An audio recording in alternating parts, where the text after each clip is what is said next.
Morning students, hope you all are well. So today we are going to discuss the internal defense or the second line of defense in case of innate immunity or inborn immunity. So it involves the first one is cellular barrier. Okay, cellular barrier, that means it involves different kind of cells to provide our internal defense to our body. So which type of cells? Mainly some cells of WBC and some other components like leukocytes, macrophages. These are the components of WBC.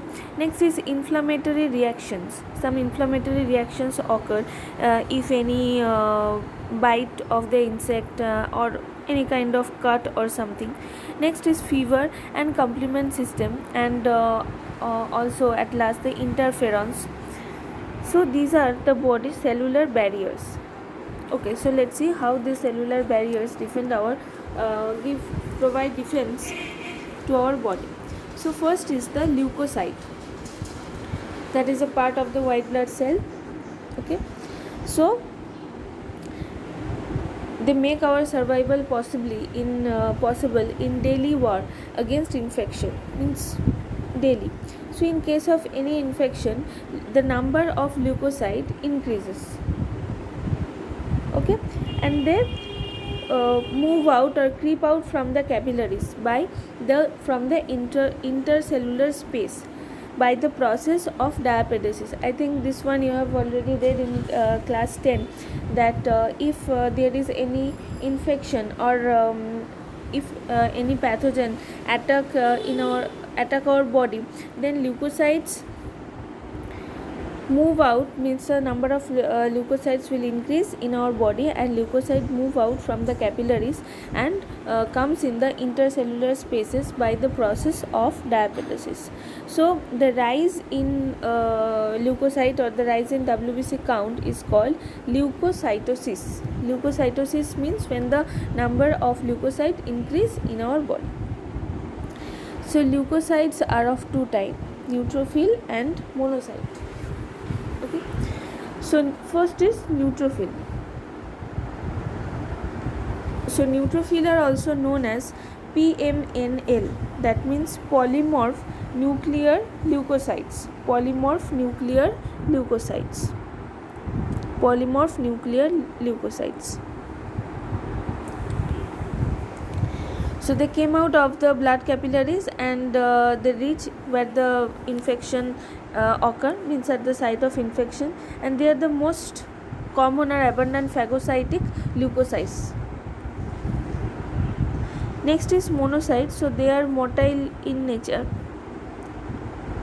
and sometimes means not every time, but sometimes they show the phagocytic activity, and generally they change into macrophages. Means sometimes the monocyte convert into macrophages, and macrophages, these are the large phagocytic cells. These are the large phagocytic cells which are formed by the enlargement of monocytes. Means when the monocytes enlarge or monocytes convert into the macrophage to perform this phagocytic activity.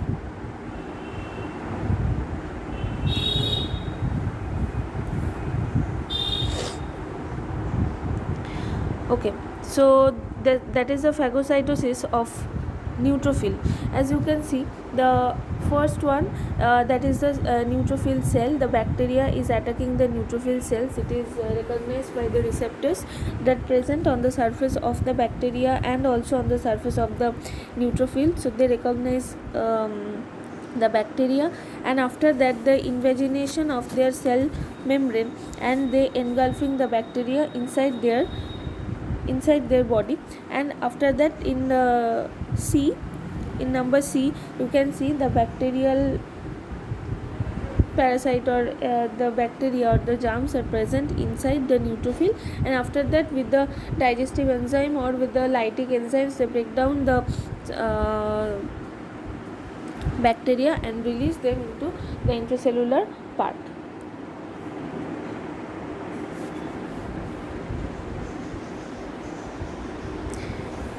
Okay, so phagocytosis, I think you know. So let's see once again. So phagocytosis is in the body are attracted towards the immobilized antigen antibody by the chemical actions or by chemotaxis. Okay, that means the some chemical receptors are there on the surface of that. So phagocytosis present in blood capillaries accumulate near the site of action and move out by the diapedesis through the pores. Okay, so I have told that macrophages are of two types. So one is wandering macrophages and another are fixed macrophages. So in case of wandering macrophages, what they will do, they generally present in the connective tissue.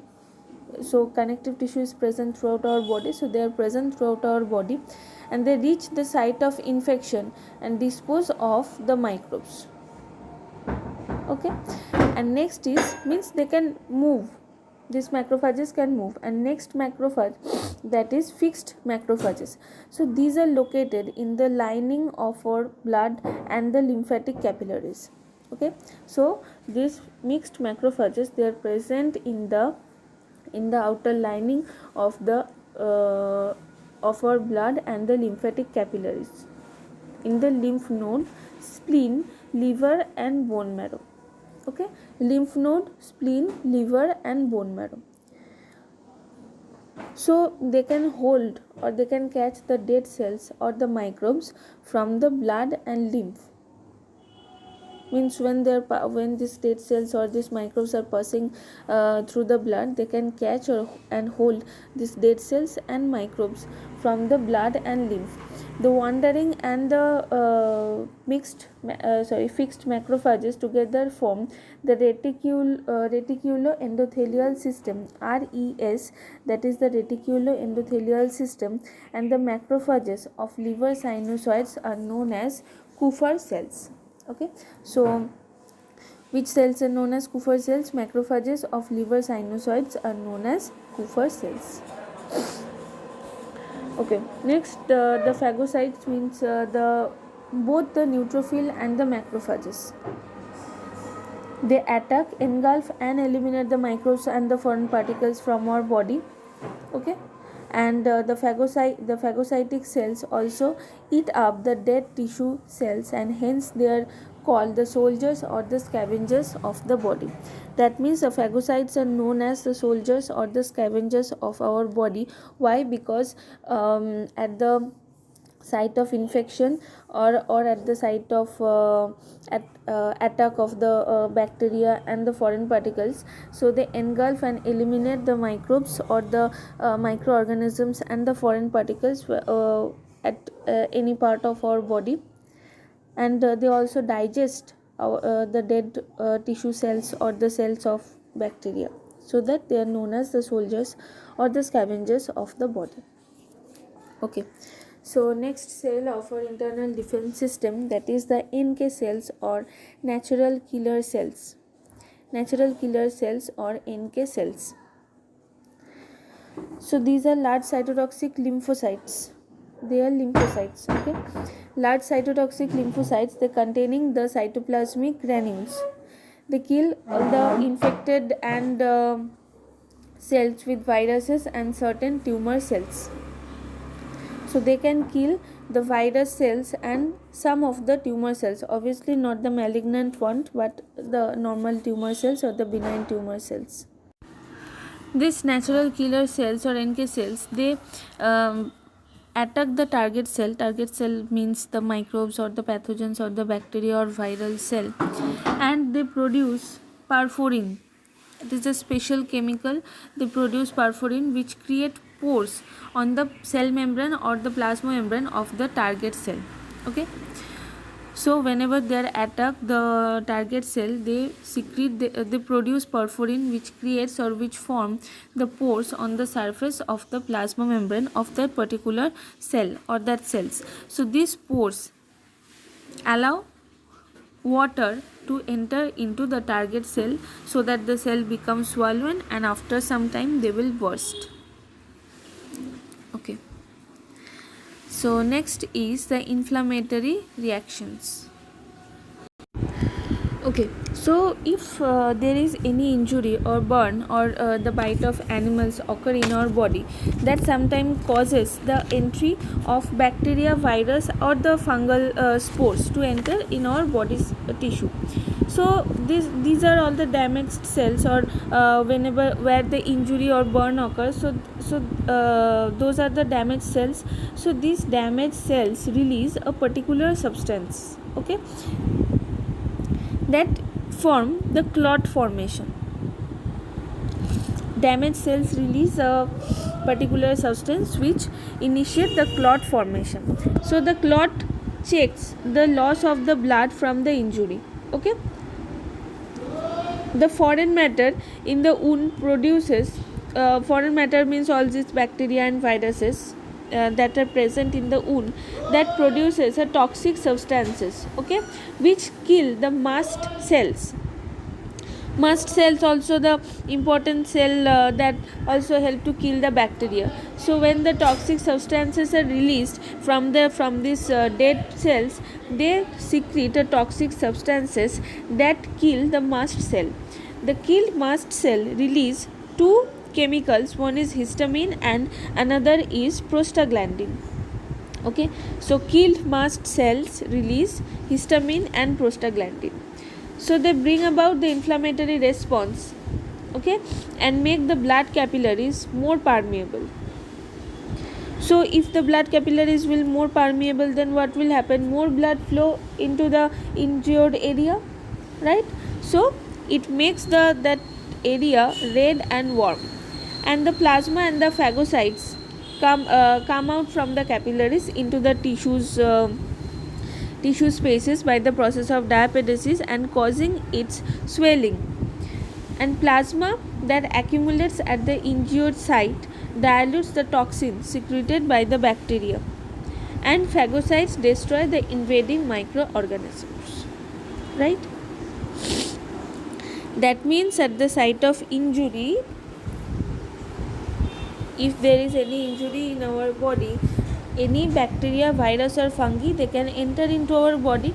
So whenever they are entering into our body, the dead cells secrete a chemical substance that initiate the clot formation. So the clot formation,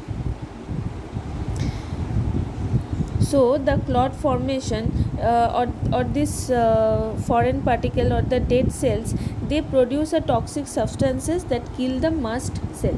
So from the dead mast cell, two chemical substances are released, histamine and the prostaglandin. So these two brings the inflammatory response and make the blood capillaries more permeable to them, so that more blood flows into the injury area and that area become red and warm. And after that, what will happen? The plasma and the phagocytes come out from the capillaries into the tissue spaces, and that causing the swelling, right? So the plasma secreted the toxins by the bacteria, and the phagocytes and the plasma destroy the invading microorganisms. Okay. Next is push. What is push or pus? So a large number means during any kind of this injury or infection, a large number of neutrophil and the macrophages, that means all the phagocytic cells, they are killed by the toxins. Okay, they are killed by the toxins. Why? Because these toxins are released by the invader, that means the virus, bacteria or the microorganism. So the zone of the dead phagocytes is surrounded by a living phagocytes, trapping the microbes inside.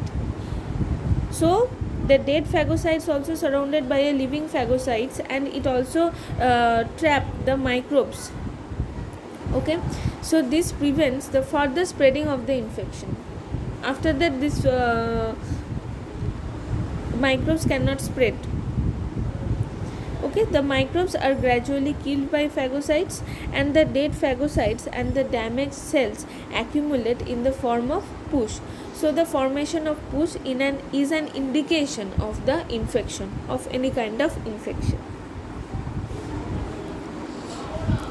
Okay, next is the fever.